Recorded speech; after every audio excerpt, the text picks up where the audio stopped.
Student तो सभी को नमस्ते। मैं हूं डीके शर्मा। जैसा कि प्रीवियस क्लास में आपको हम बताए थे क्लास 12 का सिलेबस, तो सिलेबस के अनुसार चलिएगा तो आपका जो फर्स्ट यूनिट है इलेक्ट्रोस्टैटिक्स है, स्थिर वैद्युतिकी है, जो 8 मार्क्स का पूछता है। 8 नंबर के एग्जाम में पूछता है झारखंड बोर्ड के अनुसार।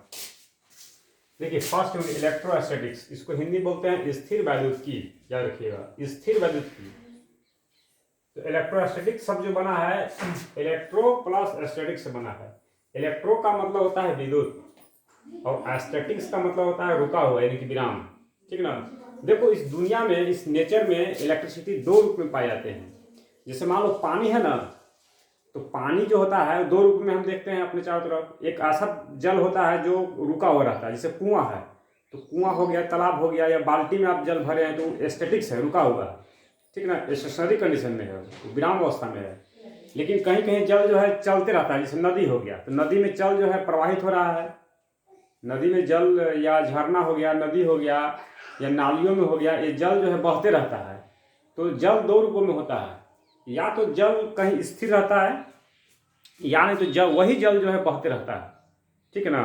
उसी प्रकार विद्युत होता है। इस संसार में विद्युत दो रूपों में होता है, या तो विद्युत कहीं पे स्थिर रहता है, जैसे कोई बॉडी है मान लो, इस बॉडी पे विद्युत स्थिर रहेगा, चुपचाप रहेगा, वो चलेगा नहीं। ठीक है।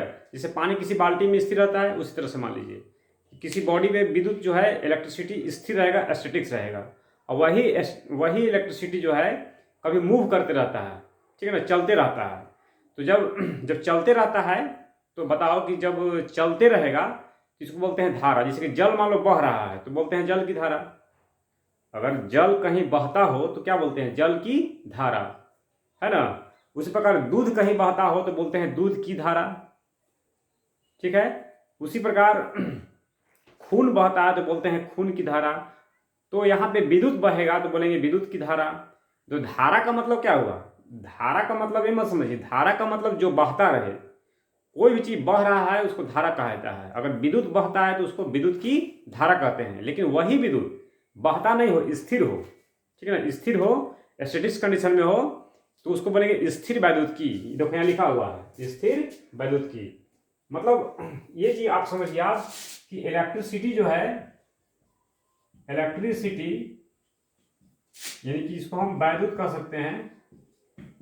वैद्युत का दो रूप होता है इस नेचर में, संसार में इस वैद्युत का दो रूप होता है। ठीक है।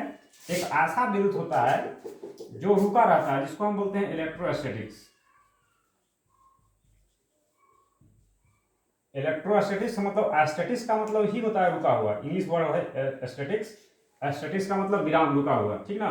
इलेक्ट्रोस्टैटिक्स मतलब इलेक्ट्रिसिटी जो है स्टैटिक्स है, रुका हुआ। इसको बोलेंगे हम हिंदी में स्थिर स्थिर विद्युत। ठीक है, स्थिर विद्युत। अब यही विद्युत जब बहेगा, पानी की तरह बहता है, तार है ना, तो तार में विद्युत जो है बहता है, जैसे पाइप में पानी बहता ना है, उसी तरह से तार में विद्युत बहता है। तो जब बहेगा तो उसमें धारा लग जाएगा, विद्युत धारा।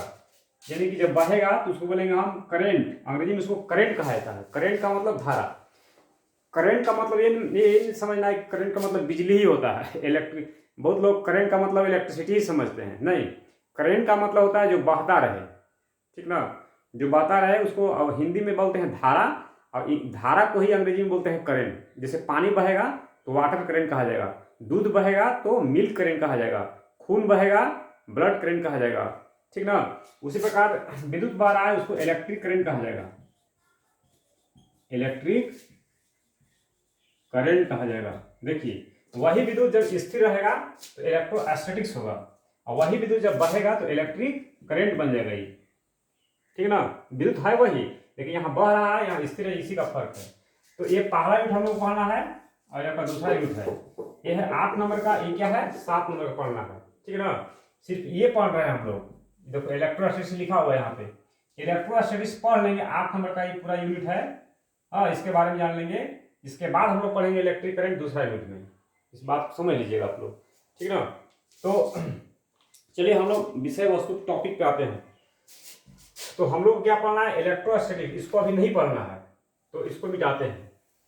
अब देखिए इलेक्ट्रोस्टैटिक्स है क्या चीज, तो आप एकदम अपनी भाषा में समझिएगा, भारतीय भाषा में। तो यही कह सकते हैं कि भौतिकी की वह शाखा जिसके अंतर्गत रुके हुए विद्युत यानी कि विराम विद्युत, है ना, स्टेशनरी चार्ज, स्टेशनरी इलेक्ट्रिसिटी के बारे में हम स्टडी करते हैं, पढ़ते हैं, जानते हैं, सीखते हैं, तो उसको हम स्थिर वैद्युत की कहते हैं। ठीक है। और विद्युत की वह शाखा जिसके अंतर्गत जो है गतिशील विद्युत, ठीक है ना, मूविंग चार्ज, गतिशील विद्युत, बहता हुआ विद्युत, प्रवाहित विद्युत के बारे में अध्ययन करते हैं, उसको हम बोलते हैं विद्युत धारा। ठीक है, धारा वैद्युत की, ऐसे बात। तो इलेक्ट्रोस्टैटिक्स क्या है? तो the branch of physics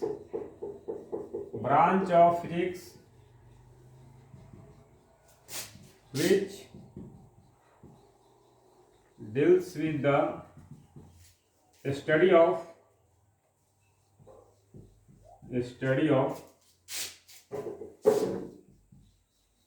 electricity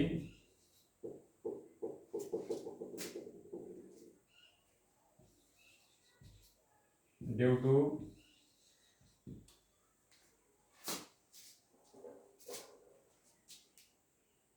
इसको ऐसे लिखिए, which deals with the study of rest electricity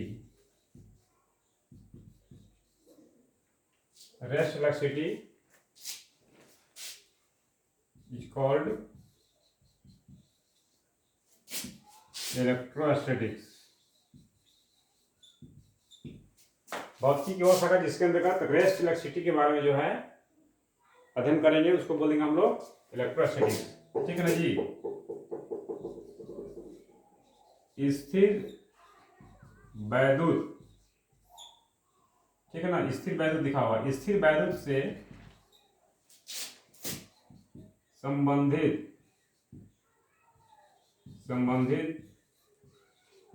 घटनाओं का अध्ययन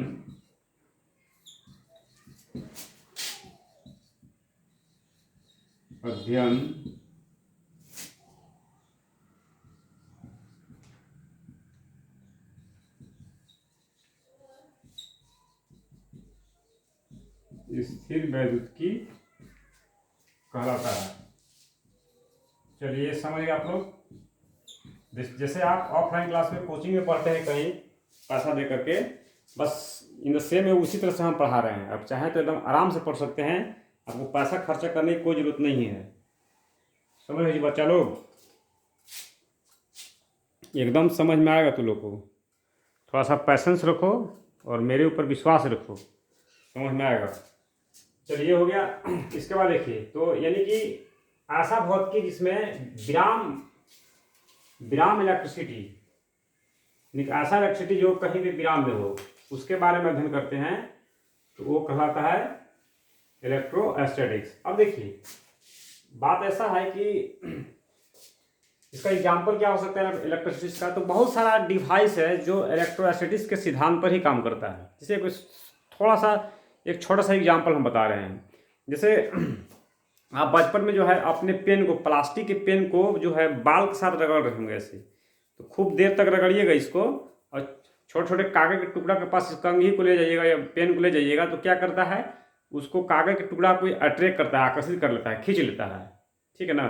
तो होता क्या है कि देखो, कंघी को या कोई प्लास्टिक के वस्तु को जो है बाल के साथ रगड़िएगा, सूखे हुए बाल के साथ, तो उस पर इलेक्ट्रिसिटी जनरेट हो जाता है, मतलब उसमें विद्युत आ जाता है। और ऐसा विद्युत होता है जो चुपचाप रहता है, दौड़ता नहीं, स्थिर रहता है। तो इसका मतलब उस पर स्थिर वैद्युत की है, इलेक्ट्रोस्टैटिक्स है वो। ठीक है ना जी, वो इलेक्ट्रोस्टैटिक्स है।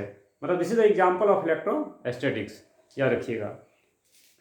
तो when the cum rubbed with the dry hair, then both cum and dry hair gets the charges which is in position of rest position होता है। This is the electrostatics. ये आपका क्या है, इलेक्ट्रोस्टैटिक्स है। ठीक है ना। तो बहुत सारे एग्जाम्पल है। आपका फोटोकॉपियर मशीन, जब जेरोक्स कराते हैं ना, तो जेरोक्स कराते हैं तो उसका जो फोटोकॉपियर मशीन होता है, तो फोटोकॉपियर मशीन ये also based on the principle of electrostatics, वो भी जो है इलेक्ट्रोस्टैटिक्स के सिद्धांत पर काम करता है। आपका जो फैन है, जो फैन में ऊपर सीलिंग फैन में देखिएगा इतना बड़ा जो है एक कंडेंसर लगा होता है ऊपर, उजला रंग का देखिएगा। अपने घर में देखे होंगे फैन के ऊपर में इतना बड़ा कंडेंसर होता है। तो वो कंडेंसर एक डिवाइस है, ठीक है, जिसको फिजिक्स में हम लोग कैपेसिटर बोलते हैं। तो कैपेसिटर भी जो है इलेक्ट्रोस्टैटिक्स के सिद्धांत पर ही काम करता है। ठीक है। तो ये सारे डिवाइस हैं जो इलेक्ट्रोस्टैटिक्स के सिद्धांत पर ही काम करते हैं। तो जैसे कुछ एग्जाम्पल हम लिख रहे हैं, ठीक है ना। Example first, when the comb, comb का मतलब कंघी, comb rubbed with dry hair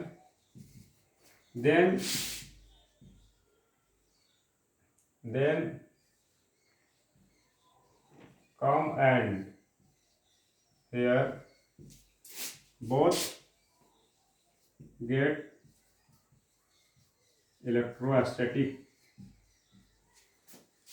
electrostatics charges।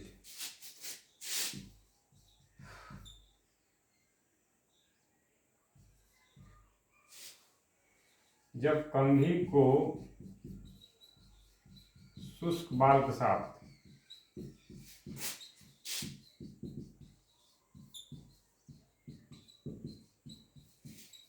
रगड़ते हैं तो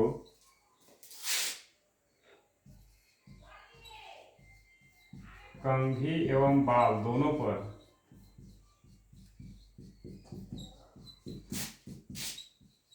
स्थिर विद्युत उत्पन्न होता है।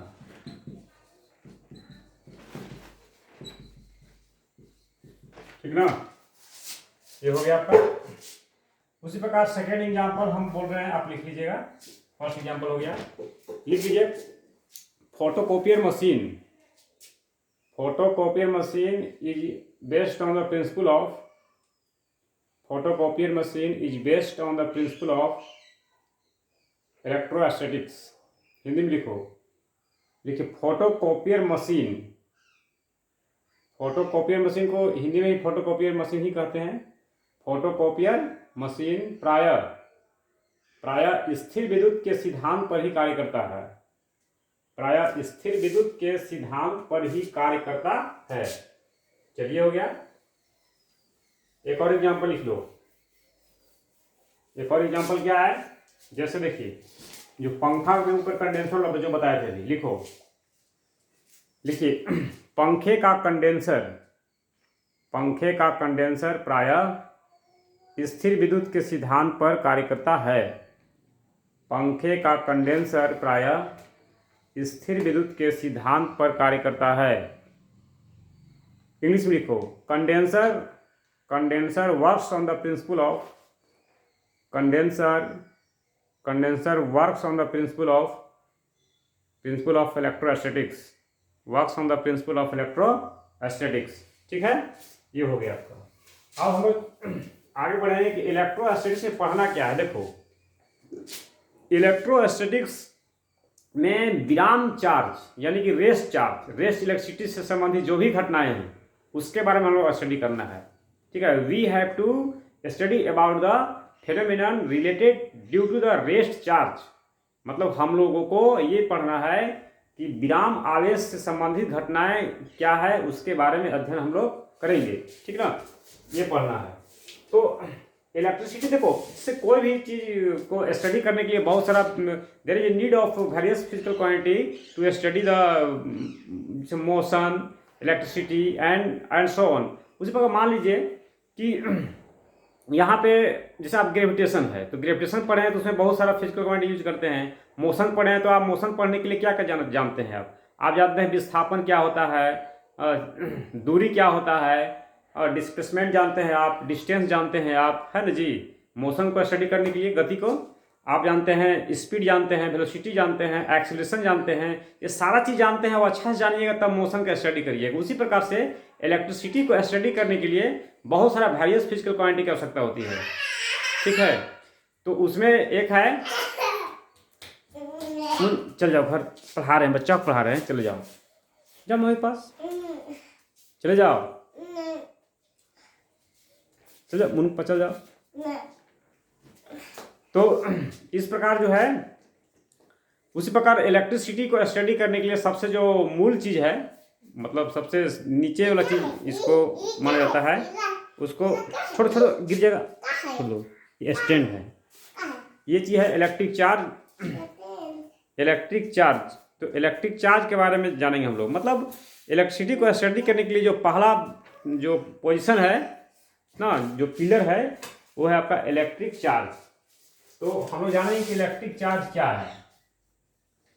इलेक्ट्रिक चार्ज जिसको बोलते हैं हम लोग विद्युत आवेश। विद्युत आवेश क्या है? देखो, जैसे गति पढ़ते हैं तो गति को अध्ययन करने के लिए जाओ मम्मी को दे जाओ। गति को अध्ययन करने के लिए हम लोग जो है क्या करते हैं, वेलोसिटी पढ़ते हैं, डिस्टेंस पढ़ते हैं। उसी प्रकार देखो, हम इलेक्ट्रिसिटी को अध्ययन करने के लिए सबसे पहला पॉइंट यूज करते हैं इलेक्ट्रिक चार्ज। मतलब जहाँ पे चार्ज है समझो वहाँ इलेक्ट्रिसिटी है, और जहाँ पे इलेक्ट्रिसिटी है वहाँ पे चार्ज है, ऐसा समझ तू लोग। तो चार्ज है क्या चीज़? देखो, इलेक्ट्रिसिटी जो होता है इसके बारे में दार्शनिक लोग बहुत पहले 12वीं शताब्दी में, जिसे हो गया थेल्स ने, हो गया आपका ये, तो बहुत सारे साइंटिस्ट ने जो है अपना अपना मंतव्य व्यक्त किए हैं, ठीक ना। जैसे कि इलेक्ट्रिसिटी क्या होता है, ऊन को, बिल्ली को खाल को ये सब रगड़ने के बाद उसमें इलेक्ट्रिसिटी जनरेट हो जाता है, ये सब बताया है, ठीक ना। तो उससे एक हिस्टोरिकल है, ठीक ना, वो एक इतिहास टाइप का है। लेकिन अभी हम लोग को जो सिलेबस में पढ़ना है, ठीक ना, जो मेन चीज़ है वो हम लोग पढ़ेंगे। तो इलेक्ट्रिक चार्ज क्या है, व्हाट इज इलेक्ट्रिक चार्ज? देखो, वैसे इलेक्ट्रिक चार्ज, इलेक्ट्रिसिटी जो भी हो वो दिखाई नहीं पड़ता है। जैसे आप सोचिए कि इसको हम देखेंगे, है ना, जैसे इसको देख रहे हैं कि मार्कर है, तो आप कह रहे हैं कि हाँ मार्कर है, लेकिन दिखाई नहीं पड़ता, तो कोई नहीं कहता कि मार्कर है कि पेन है कि क्या चीज़ है, दिस इज व्हाट, क्या है। तो ये बात है। उसी प्रकार इलेक्ट्रिक चार्ज, देखो इलेक्ट्रिसिटी में जो भी चीज़ पढ़ना है वो दिखाई नहीं पड़ते हैं, ठीक है, उसको आप एक्सपीरियंस सिर्फ कर सकते हैं ना। जैसे आपके घर में इलेक्ट्रिसिटी है, उसके कारण फैन चलता है, तो फैन चलता है तो दिखाई पड़ता है, लेकिन इलेक्ट्रिसिटी देखे हैं आप? नहीं देखे हैं। उसी प्रकार इलेक्ट्रिसिटी के कारण बल्ब जलता है, तो बल्ब दिखाई पड़ता है, लेकिन इलेक्ट्रिसिटी दिखाई पड़ता है नहीं। तो चार्ज अगर जहाँ पे है वहाँ पे इलेक्ट्रिसिटी है, यानी कि इलेक्ट्रिसिटी को स्टडी करने के लिए सबसे प्रथम क्वांटिटी को अपनाया जाता है, जिसको बोलते हैं इलेक्ट्रिक चार्ज। तो electric charge is a physical quantity. Electric charge is a physical quantity due to his electrical effect such as spark, attraction, repulsion, etc. are produced in the matter। यह एक भौतिक राशि है, मतलब एक राशि ही है, भौतिक राशि, मूल राशि है, जिसके कारण जो है पदार्थों में बहुत सारे घटनाएं घट सकती है। जैसे आकर्षण का गुण, जैसे प्लस चार्ज और माइनस चार्ज की अट्रैक्शन हो सकता है, प्लस चार्ज रहेगा तो रिपल्सन हो सकता है ना। तो स्पार्क हो सकता है, जैसे आप घर में आप देखेंगे स्विच ऑन ऑफ करिएगा तो स्पार्क होता है, या लाइन चढ़ा रहे होंगे केबल वगैरह पर तो स्पार्क चटचिट करता है ना जी, तो स्पार्क हो सकता है, ठीक है ना। तो ये सब ड्यू टू, तो ये चार्ज है, ठीक है। तो चार्ज को वैसे डिफिनेशन निकालिएगा तो परफेक्ट डिफिनेशन कोई नहीं है, ठीक है ना। अलग अलग साइंटिस्ट लोग ने अलग अलग डिफिनेशन दिया है, क्योंकि जो दिखाई नहीं पड़ते हैं भाई उसको तो बहुत तरीका से डिफाइन कर सकते हैं ना। जैसे हम लोग समाज में होता है भूत कोई नहीं देखा है, तो नहीं देखा है तो भाई बहुत तरीका से उसको बोलेगा आदमी। कोई कहेगा होता है, कोई कहेगा नहीं होता है, कोई कहेगा उजला होता है, कोई कहेगा काला होता है, ठीक है ना। जो दिखाई पड़ भी नहीं किया है तो उसको बहुत तरीका से कर सकते हैं, लेकिन जो दिखाई पड़ गया उसको हम नहीं कर सकते हैं, उसको वेल डिफाइंड होगा वो। अब देखिए, उसी प्रकार दिखाई नहीं पड़ता है, तो इसको अलग अलग साइंटिस्ट ने अलग अलग तरीके से डिफाइन किए हैं। तो यहाँ पे चलो एक उसी में से एक बेस्ट जो डिफिनीशन है उसको मैं बता रहा हूँ कि इलेक्ट्रिक चार्ज यानी कि charge is a physical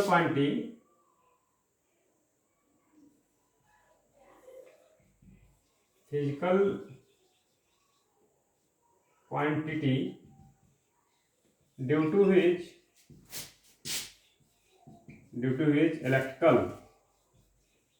electrical लिखा हुआ है, इलेक्ट्रिकल इफेक्ट इज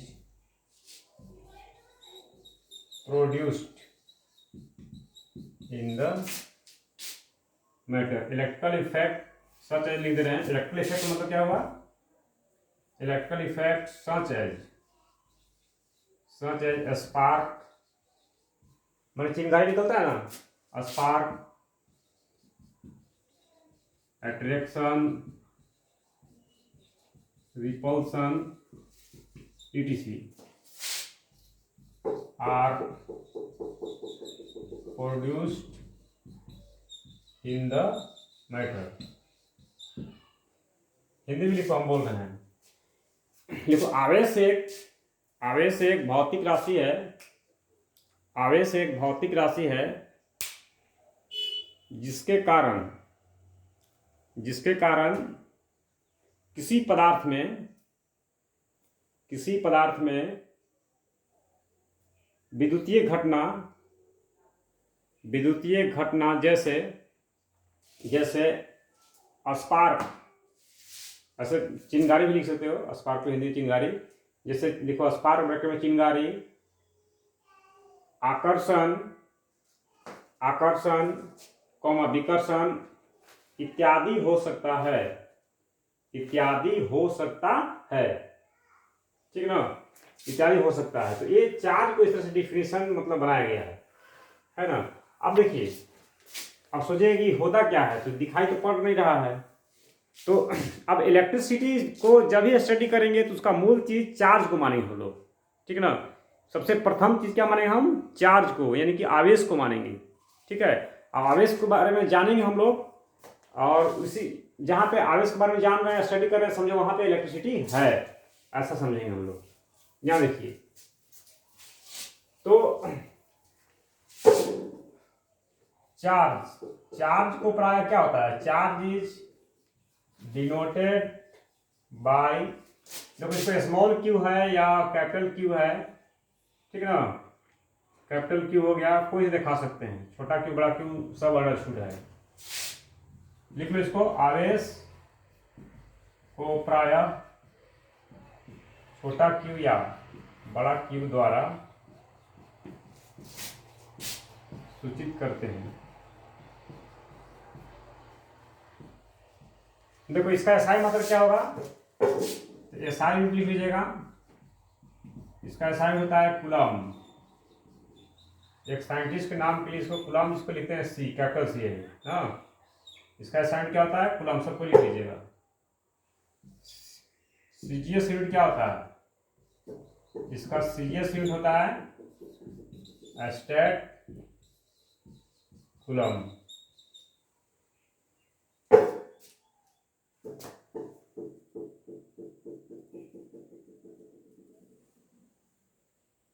ठीक है ना।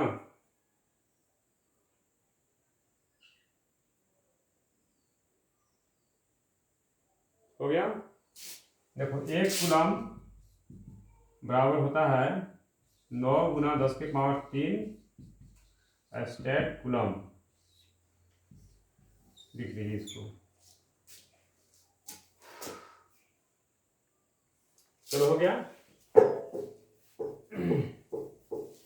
इसके बाद देखिए, अब चार्ज के बारे में हम लोग पढ़ रहे हैं, याद रखिएगा। पहला बात याद रखो कि हम लोग फिजिक्स पढ़ रहे हैं। दूसरा बात याद रखो कि हम लोग क्लास 12th का फिजिक्स पढ़ रहे हैं। तीसरा बात याद रखो कि हम 12th का जो सबसे पहला यूनिट है इलेक्ट्रोस्टैटिक, उसको पढ़ रहे हैं। और उसमें जो फर्स्ट टॉपिक है उस क्या है? चार्ज, आवेश है, उसके बारे में हम लोग पढ़ रहे हैं, ठीक है। तो अब जो है चार्ज का कुछ प्रॉपर्टी है, उसके बारे में जानते हैं, ठीक है। तो आप लिखोगे प्रॉपर्टीज ऑफ इलेक्ट्रिक चार्ज, ठीक है ना। मतलब विद्युत आवेश का गुणधर्म, विद्युत आवेश का गुणधर्म, इसका क्या क्या गुण हो सकता है, इसको लिखिए। देखो आवेश का कुछ खास गुणधर्म होता है, उसको जो है हम लोग जानेंगे। जैसे समझिए आप कि पहली बात है कि नॉर्मल जो पॉइंट्स है वो आप बचपन से भी पढ़ रहे होंगे। जिससे आवेश जो है पॉजिटिव भी हो सकता है और निगेटिव भी हो सकता है। मतलब चार्ज में भी पॉजिटिव और निगेटिव। चलो ये भी एक मूल गुणधर्म हो गया। तो किसी बॉडी पे चार्ज जो होगा वो न्यूनतम चार्ज जो है आपका कितना हो सकता है? तो 1 इलेक्ट्रॉन पे जितना चार्ज होता है उतना ही चार्ज हो सकता है, न्यूनतम, सबसे न्यूनतम पॉसिबल चार्ज, ठीक है। The minimum possible charge on a body is 1.6 into 10 के पावर -19 कूलम। ये बात समझ में नहीं आया होगा, अच्छा फिर समझा देंगे हम, चलो ठीक है। तो इसका फर्स्ट पॉइंट लिखते हैं, चार्ज में बी पॉजिटिव और निगेटिव। ठीक है, मतलब आवेश धनात्मक अथवा ऋणात्मक हो सकते हैं। This is the first property. Second, the minimum possible charge on a body is, याद रखिएगा, 1.6 इंटू 10⁻19 कूलम होता है। मतलब किसी भी बॉडी पे सबसे न्यूनतम आवेश इतना ही हो सकता है जी। किसी वस्तु पर सबसे न्यूनतम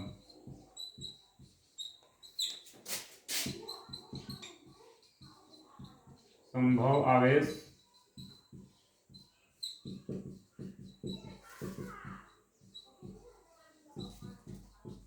होता है।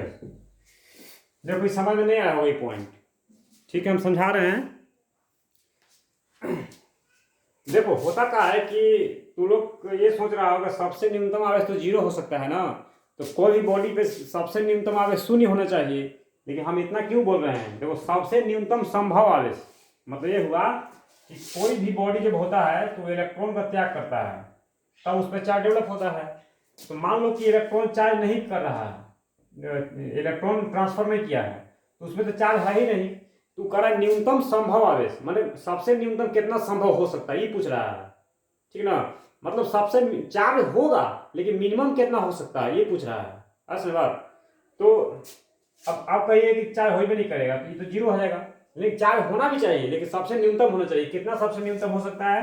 देखो कोई बॉडी इलेक्ट्रॉन ट्रांसफर करता है, डोनेट करता है या लेता है, तो उसके कारण उसमें चार्ज डेवलप होता है, ठीक है। लेकिन due to the transfer of exchange of electron and transfer of electron body gets electric charges. तो यहाँ पे अगर मान लो सपोज एक इलेक्ट्रॉन को त्याग रहा है तो 1.6 इंटू 10⁻19 कूलम चार्ज डेवलप होगा। उसी प्रकार 2 इलेक्ट्रॉन त्यागेगा, इतना गुना 2 हो जाएगा। 3 को त्याग जाएगा तो इतना गुना क्या हो जाएगा? 3 हो जाएगा। 4 को इलेक्ट्रॉन त्यागेगा तो कितना गुना क्या हो जाएगा? 4 हो जाएगा। लेकिन सबसे न्यूनतम में कौन हो जाएगा? तो सबसे न्यूनतम में देखो यहाँ कि सबसे न्यूनतम यही हो सकता है कि 1 इलेक्ट्रॉन त्यागेगा। कोई भी वस्तु 1 इलेक्ट्रॉन त्याग सकता है प्रथम बार, एक बार 2 को त्याग सकता है।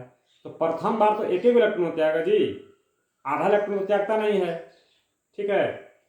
तो अगर कोई वस्तु के इलेक्ट्रॉन त्यागना होगा या लेना होगा किसी से तो एक त्याग सकता है।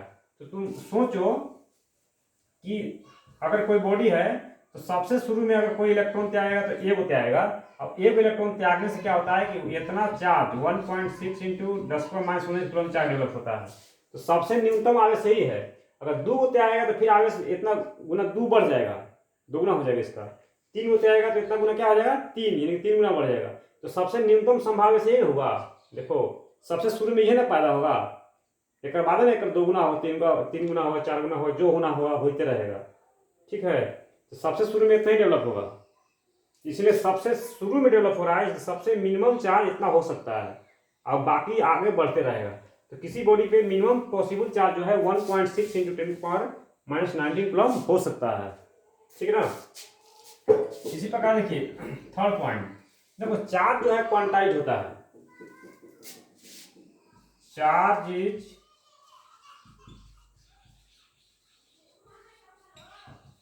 क्वांटाइज, मतलब आवेश क्वांटमीकृत होते हैं। आवेश क्वांटमीकृत होते हैं, क्या रखिएगा। अब ये भी समझ में नहीं आया होगा, चलो क्वांटमीकरण के बारे में पढ़ना है, हम आगे समझा देंगे। नेक्स्ट वीडियो में पढ़ना है हम लोग को ना कि क्वांटाइज का मतलब क्या होता है। इसीलिए अभी मत समझो, खाली अभी याद रखो कि होता है तो होता है। चलो और आगे देखो, किसी बॉडी को अगर मोशन कराया जाए, जैसे मान लो कि तुम्हारे कपार पर जो है 5 कूलम चार्ज है और तुम दौड़ने लगा, बहुत स्पीड से दौड़ रहा है या गाड़ी चला रहा है, ठीक है। तो तुम इसका जो 5 कूलम है वो 5 कूलम रहेगा, बदलेगा नहीं। ठीक ना। या कोई वस्तु पर जो भी चार्ज है, मान लो एक वस्तु है, उस पर मान लो कि 10 कूलम चार्ज है, उसको पैकेट में ले लो, 10 कूलम चार्ज है, अब तुम बहुत स्पीड में गाड़ी चलाओ तभी उस पर चार्ज का मान 10 कूलम रहेगा। लेकिन देखो होता क्या है कि मास जो है ना चेंज करता है, कि अगर कोई पार्टिकल है, इसका मास जो है 5 ग्राम है, इसको बहुत ज़्यादा स्पीड कर दो, बहुत ज़्यादा स्पीड, तो इसका मास जो है चेंज कर जाएगा। ऐसा आइंस्टीन का थ्योरी कहता है कि कोई पार्टिकल है, उसको बहुत ज़्यादा स्पीड कर दीजिएगा तो उसका मास बदल जाएगा। लेकिन यहाँ पे कोई पार्टिकल है, उसमें अगर चार्ज है और उसको बहुत स्पीड कर दें तो चार्ज का मान बदलेगा नहीं। मतलब यही चीज़ समझा रहे हैं आपको कि चार्ज डू नॉट चेंज, ठीक है ना। Charge do not change with motion, motion के साथ क्या होता है, चेंज नहीं करता है, ठीक है। तो नेक्स्ट पॉइंट यही है कि charge do not change, do not change with motion, मतलब गति के साथ ये बदलता नहीं है। लिख लो, गति के साथ आवेश परिवर्तित नहीं होता है।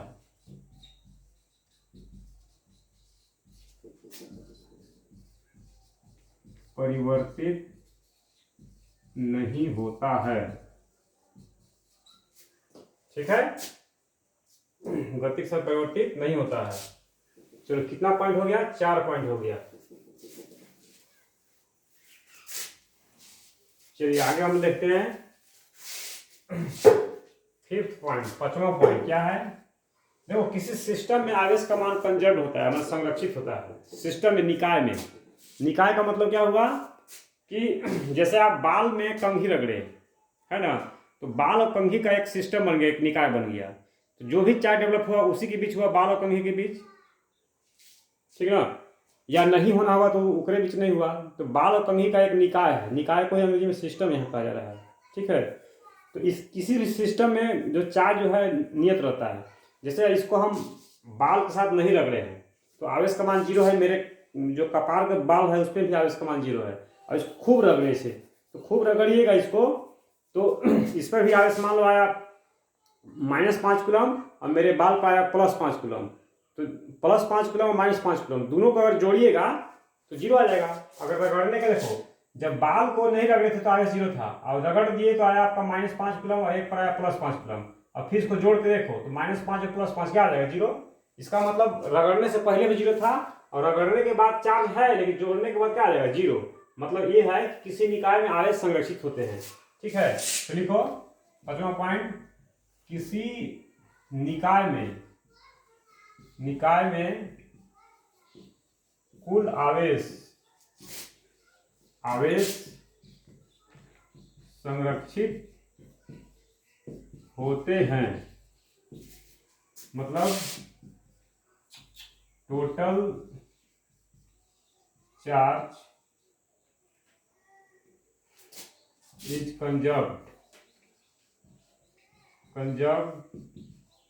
in a system. This is the property of electric charge.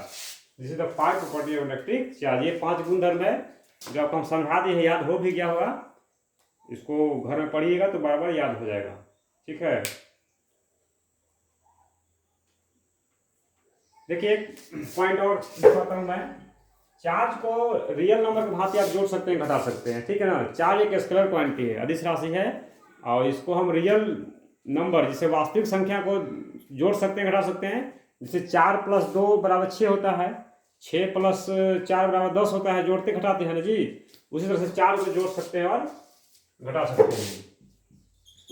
तो चार्ज में भी added like as real number मतलब हुआ आवेश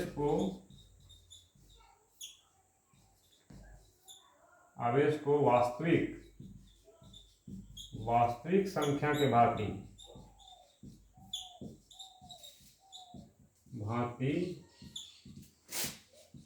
योग लिखा हुआ है, योग कर सकते हैं।